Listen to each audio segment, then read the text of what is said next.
ఓం విశ్వాని దేవ సవితర్దురితాని పరాసువ యద్భద్రం తన్న ఆసువ.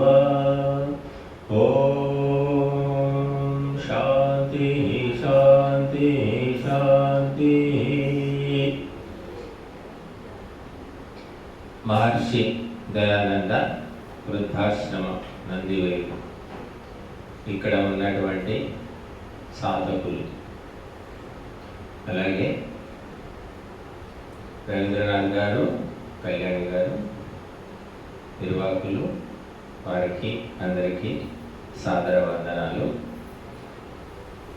అందరూ గాయత్రి మంత్రం చదువుతున్నారు, తెలుసుకున్నారు. మృత్యుంజయ మంత్రం కూడా రోజు ఆహుతులు ఇస్తున్నాం.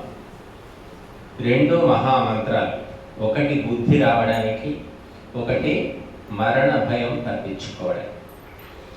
ఇక ఇంకొక మంత్రం ప్రత్యేకంగా మహర్షి దయానందుడు మనకు అందించారు. అంటే వేదాల్లో ఉన్నదే, కాకపోతే విశేషమైనటువంటి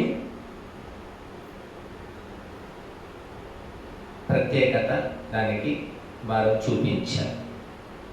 అది విశ్వానిదేవ మంత్రం. ఇది కూడా గాయత్రి మంత్రమే, దానితో సమానమే అని చెప్పారు. కనుక మీరు విశేషంగా ధ్యానము కానీ యజ్ఞములో ఆహుతులు కానీ ఇవ్వాలనుకుంటే ఈ విశ్వానిదేవ మంత్రంతో కూడా ఇవ్వచ్చు అని చెప్పారు. మహర్షి దయానందుడే ప్రత్యేకంగా చెప్పారు. మరి ఈ మంత్రానికి కూడా ఛందస్సు గాయత్రి, సవిత దేవత కాబట్టి సావిత్రి. కాబట్టి గాయత్రి మంత్రము, సావిత్రి మంత్రం రెండు ఈ మంత్రాన్ని మనం అనవచ్చు. కనుక ఇందులో కూడా ఇంచుమించుగా అదే భావన మనకు కనిపిస్తుంది. గాయత్రి మంత్రంలో ఏమడుగుతున్నాం? ధియో యో నః ప్రచోదయాత్, మా బుద్ధులను సన్మార్గంలో తీసుకో అంటున్నాం. ఈ మంత్రంలో ఏమడుగుతున్నాం చెప్పండి? యద్భద్రం తన్నాసు, అంటే ఏది భద్రమో కళ్యాణకరమో, కళ్యాణకరమైన గుణకర్మ స్వభావములను మాకు ప్రాప్తింప చేయు అంటున్నాం.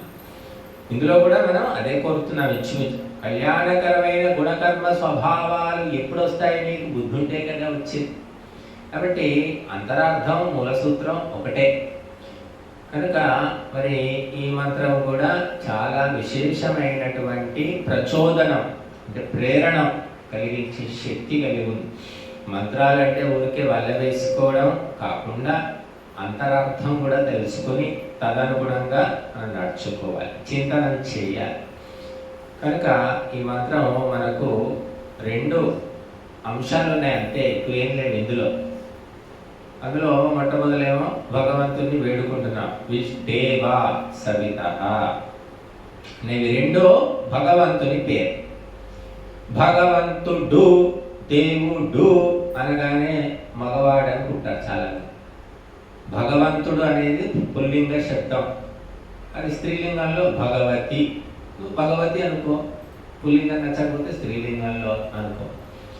దేవుడు అంటున్నాం, దేవుడు అంటే పురుషుడా, కావాలంటే స్త్రీలింగంలో దేవి అనుకో. లింగం భేదం అంతే, పరమాత్మ తత్వంలో మార్పు ఉండదు. అందుకే వేద శాస్త్రాలలో పరమాత్మకు స్త్రీలింగంలో పేర్లున్నాయి, పుల్లింగంలో ఉన్నాయి, నపుంసకలింగంలో కూడా ఉన్నాయి.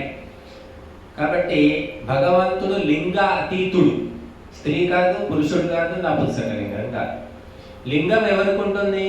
ఒక పరిమితమైన వ్యక్తికి, ఒక రక్త మాంసాలతో కూడిన జీవికి లింగం ఉంటుంది. కుర్చీకి లింగం ఉంటుందా? ఫ్యాన్కు లింగం ఉందా? ఇవన్నీ జడమైన వస్తువులు, వస్తువులకు లింగం ఏమి ఉండదు. కాబట్టి మనుషులు, జంతువులు, పశువులు, పక్షులు, వీటికే లింగం ఉంటుంది. వీటిలో పరమాత్మ చేరడు. పరమాత్మ అతీతము, సర్వవ్యాపకం అన్నమాట, విశాలమైన తత్వం. దాన్ని మనం లింగంతో చెప్పలేం. అందుకే మూడు లింగాల్లో భగవంతుని పేర్లు ఉన్నాయి. కనుక భగవంతుణ్ణి మనం వేడుకుంటున్నాం, దేవా సవిత. అని 2 శబ్దాలతో పిలుస్తున్నాం. ఇక మనం ఎప్పుడెప్పుడో వేదాల్లో చెప్పిందే కాకుండా ఇప్పుడైనా కూడా ఏదైనా కష్టం వస్తే దేవుడా దేవుడా అంటున్నాం. దేవ అన్నారు, అక్కడ దేవుడా అంటున్నాం. తెలుగులో డూ చేర్చుకున్నాం. కాబట్టి దేవ అంటే ఓ దేవుడా. ఆ దేవుడు ఎలాంటి వాడు అంటే మనకు ఈ మాత్రం ఈ దేవ శబ్దము సంస్కృతంలో ఒక ధాతువు నుంచి పుడుతుంది. కాబట్టి ఆ ధాతువుకి ఎన్ని అర్థాలు చెప్పారంటే దివు, క్రీడ, విజిగీష, వ్యవహార, ద్యుతి, స్తుతి, మోద, మద, స్వప్న, కాంతి, గతి, షు, ఇన్ని అర్థాలు చెప్పారు దేవ శబ్దానికి. అలాగే మరి ఒక్కొక్క అర్థము మనం వివరించుకుంటే ఎంతో గొప్ప వ్యాఖ్యానం అయిపోతుంది. దేవ అనే శబ్దం ఆ 2 అక్షరాలే, కానీ దాని వివరణ ఎంతో చెప్పుకోవచ్చు. దేవతలు ఎంతమంది ఉన్నారు అంటే దేవదేవుడు ఒక్కడే, కానీ దేవతలు మాత్రం 33 అని చెప్తున్నాయి వేదాలు. 33 వై దేవాః, 33 ఉన్నారు లెక్క ఇంకంతే. మరి ఆ 33 దేవతలకు అధిపతి 34వ దేవత పరమాత్మ అని తెలుసుకోవాలి. మనం ఏం చేసామంటే ఆ 33 దేవతల్ని మూలకు నెట్టేసాం. ఆ 34వ దేవతను మూలకు నెట్టేసాం. ఆ 33 దేవతల్ని కూడా పట్టుకున్నాం. కాబట్టి దేవతలందరికీ అధిపతి గొప్పవాడా, దేవతలు గొప్పవాడా? అధిపతిని మనం తరిమేశాం. అందుకని నానా బాధలు, కష్టాలు, పీడలు పడుతున్నాము. బుద్ధి కూడా నశించిపోయింది. శ్రేష్టమైన, ఉత్తమమైన, ఉన్నతమైనటువంటి తత్వాన్ని మనం మర్చిపోయినందుకు జరిగింది. అలాగే దేవతలందరికీ శక్తి ఎక్కడి నుంచి వస్తుంది? లైట్లు వెలుగుతున్నాయి, ఫ్యాన్లు తిరుగుతున్నాయి, ఇంకా లోపల మిక్సీ తిరుగుతుంది, అన్ని అనేక వస్తువులు తిరుగుతున్నాయి, మనకు ఉపయోగం చేస్తున్నాయి. వీటికి మూలం ఏమిటి అంటే కరెంటు, విద్యుత్తు. ఆ ఒక్కటి పోయిందంటే ఇవన్నీ గోవిందా. మనం ఏం చేస్తున్నాం? విద్యుత్తును పక్కన పెట్టేసి ఫ్యాన్ ఒక దేవత, బల్బ్ ఒక దేవత, మిక్సీ ఒక దేవత, ఇంకేదో ఫ్రిడ్జ్ ఒక దేవత అనుకుంటున్నాం. ఈ దేవతలందరికీ శక్తి ఇచ్చేది కరెంట్, విద్యుత్. అలాగా భగవంతుడు అన్ని దేవతలకు శక్తిని ఇస్తున్నాడు. ఆ పరమాత్మ తత్వాన్ని మనం ఉపాసించాలి. ఈ 33 కూడా జడములు, చేతనము కాదు, నిర్జీవమైనటువంటిది. ఆ 33లో ఒకటి జీవాత్మ, ఒకటి మాత్రమే చేతనం. మిగిలినటువంటి ఏమిటి? అష్టవసువులు, 12 ఆదిత్యులు, 11 రుద్రులు అంటారు. అందులో ఒక జీవాత్మ కూడా ఉంది కాబట్టి అదొక్కటే చేతనం. అల్పజ్ఞుడు అన్నా. జీవాత్మ చేతనమే అంటే మీరు మేము అందరం జీవాత్మలమే. మనం ఏమిటి అంటే ఈ కుర్చీలు, టేబుళ్ళు, ఫ్యాన్ల కంటే మనం శక్తివంతులమే, మనం చేతన తత్వాలం కాబట్టి అలాగ పడి ఉండలేం. కానీ పరమాత్మ చేసే కార్యాలు, అంత మహత్తర కార్యాలు జీవుడు సాధించలేడు. కాబట్టి అల్పజ్ఞుడు అని చెప్తారు. బతికితే కతికితే 100 ఏళ్ళు, ఇంకా 100 ఏళ్ళు మించితే ఎక్కువ బతికితే మంచిదే, కానీ తక్కువ మంది, ఎవరో 150 ఏళ్ళు, 200, 300 ఏళ్ళు బ్రతికే వాళ్ళు ఎవరు? కనుక మనిషి ఈ టైం లోపలే మన సాధన చేసుకోవాలి. భగవంతునికి మరణము లేదు, జననము లేదు, సర్వవ్యాపకుడు అనేది మనం స్పష్టంగా తెలుసుకోవాలి. అది తెలియకపోవడం వల్లనే శ్రీశైలం పోదామా, లేకపోతే తిరుపతి పోదామా, లేకపోతే అహోబిలం, లేకపోతే కేదార్నాథ్, బద్రీనాథ్ తిరుగుతూ ఉన్నారు. అంటే ఈ తిరగొద్దా ఈ ప్రపంచంలో అంటే తిరగండి, ఎక్కడికైనా తిరగండి, ప్రకృతిని చూడండి. కొండలు, గుట్టలు, లోయలు, నదులు, పర్వతాలు, ఎడారులు, గుహలు అన్నీ చూడొచ్చు. కాకపోతే అక్కడ పరమాత్మ ఉన్నాడు, ఇక్కడ లేడు అనే భావన పక్కన పెట్టేశారు. అంతటా పరమాత్మ తత్వము ఈ సృష్టిని నడిపిస్తోంది, తీర్చిదిద్దుతోంది. సత్యం, శివం, సుందరం.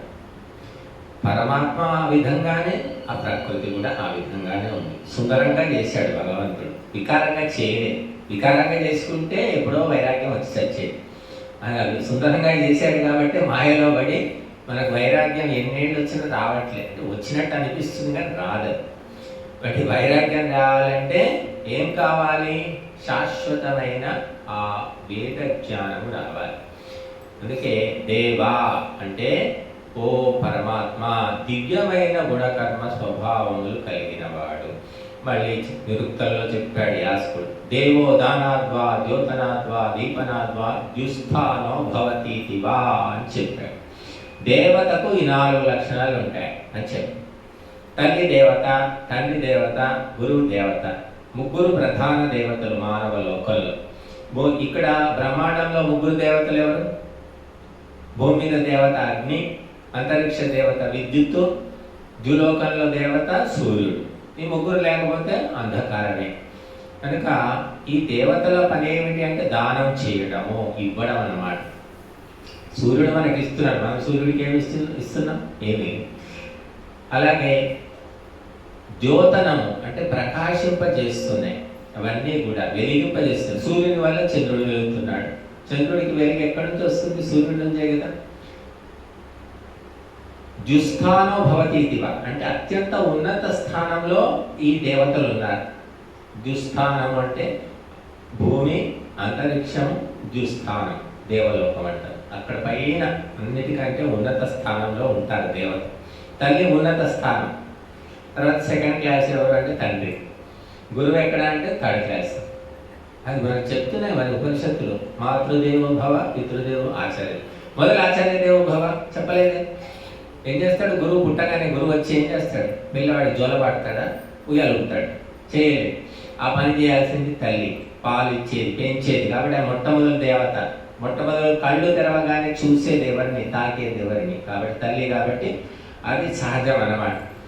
ఆ తల్లిని దేవతగా తలుచువాడవు కమ్ము అని అర్థం. మాతృదేవో భవ అంటే తల్లిని దేవతగా తలుచువాడవు కమ్ము. కనుక ఆ దేవతను ఎప్పుడు అంటే యూజ్ అండ్ త్రో. ఎప్పటిదాకా అంటే 7, 8, 9, 10 ఏళ్ళు. ఇప్పుడు అంతా కూడా లేదనుకోండి. వాడు 3 ఏళ్ళకు స్కూల్కి పంపిస్తే 5 ఏళ్లకు తల్లికే కూర్చోబెట్టి వాడు పాఠం చెప్తాడు. అలా తయారయ్యారు. అంటే ఇవన్నీ కూడా కలియుగం బుద్ధులు అన్నమాట. కనుక ఆ పరమాత్మ కూడా ఈ లక్షణాలన్నీ ఉన్నాయి. వీటిలో ఆంశికంగా కొద్దిగా ఉన్నాయి. సూర్యుల్లో కొంత ఉంది, అగ్నిలో కొంత ఉంది, భూమిలో కొంత ఉంది. దేవతలే జడ దేవతలు. కానీ ఈ అన్ని దేవతలను కదిలించే, నడిపించే, వెలిగించే ఆ పరమాత్మలో అత్యధికంగా దేవతత్వం ఉంది, దివ్యత్వం ఉంది అన్నమాట. అందులో మార్పు లేదు. అవి ఆ పరమాత్మ తత్వము ఎప్పుడూ నిష్కామ భావంతో పరోపకారం చేస్తూనే ఉంటాడు అన్నమాట. కనుక ఓ పరమాత్మ, ఓ దేవుడా అని ఆ పరమాత్మను తలుచుకుంటున్నాం. తర్వాత సవిత అంటున్నాం. సవిత మరి కవిత అంటే తెలుసు, కవిత కవిత్వం తెలుసు. సవిత ఎవరు అంటే చాలా మందికి తెలియదు. మనం ఇక్కడ మన ప్రాంతాల్లో సవిత అని ఎవరు పేర్లు పెట్టుకోరు. కవిత అంటాం, లలిత అంటాం, వనిత అంటారు. ఈ పేర్లన్నీ బాగా పెట్టుకుంటారు, కానీ సవిత పేరు ఎక్కువగా పెట్టుకోరు. కానీ సవిత అనే పేరు స్త్రీలింగం కాదు. కొంతమంది ఆడవాళ్ళు పెట్టుకుంటున్నారు, స్త్రీలింగం అనుకుంటున్నారు, కానీ స్త్రీలింగం కాదు. సవిత అనేది పుల్లింగమే. సవిత అంటే సూర్యుడు, సవిత అంటే పరమాత్మ, సవిత అంటే మనస్సు అని కూడా చెప్పారు. కాబట్టి ఆ సవిత, ఓ సవితా దేవుడా అని పరమాత్మను మనం వేడుకుంటున్నాం. సవిత అంటే ఎవరు? దేవానాం ప్రసవిత అని చెప్పారు. దేవతలందరినీ ప్రసవించినటువంటి మహాశక్తికి సవిత అని పేరు. దేవతలందరూ ఎక్కడి సూర్యుడు వెలక్కపోతే దేవతలంతా ఏమవుతారు? అంత చీకటే, ఎవరిలో చైతన్యం ఉండదు. మనం కూడా మధ్యలో పడి ఉంటాం. బట్ సూర్యుడు భౌతికంగా సవిత. ఆధ్యాత్మికంగా అందరినీ వెలిగించేది ఎవరు అంటే పరమాత్మ. కాబట్టి సవిత అన్నారు. సూర్యుడు ఉన్నాడు, సృష్టి ఉంది, అన్నీ ఉన్నాయి. కానీ మన మనస్సు అనేది అది అస్తవ్యస్తంగా ఉన్నప్పుడు, మనస్సులో ఏకాగ్రత లేనప్పుడు, ఆవేదన ఉన్నప్పుడు, ఆ మనస్సు వెలగనప్పుడు ఏమవుతుంది? అంత చీకటే. అందుకని మనస్సు కూడా సవితనే. సవిత నేను వెలిగిస్తుంది. ఆ మనస్సు గజిబిజి అయినప్పుడు అన్నీ ఉంటాయి. సూర్యుడు ఉంటాడు, అన్ని చుట్టూ వనరులు, వస్తువులు అన్నీ ఉంటాయి, కానీ నీకు దేని మీద మనసు ఉండదు. ఇప్పుడు మనస్సును కూడా సవిత అన్నారు. ఇప్పుడు ఈ మనస్సును ఇచ్చినవాడు, సూర్యుడిని ఇచ్చినవాడు, కాబట్టి భగవంతుడికి కూడా సవిత అని పేరు. అది మహర్షి దయానందులు ఏం చెప్పారంటే, సవిత సునోతి ఐశ్వర్యవాన్ భవతి ఇది సవిత అని చెప్పారు.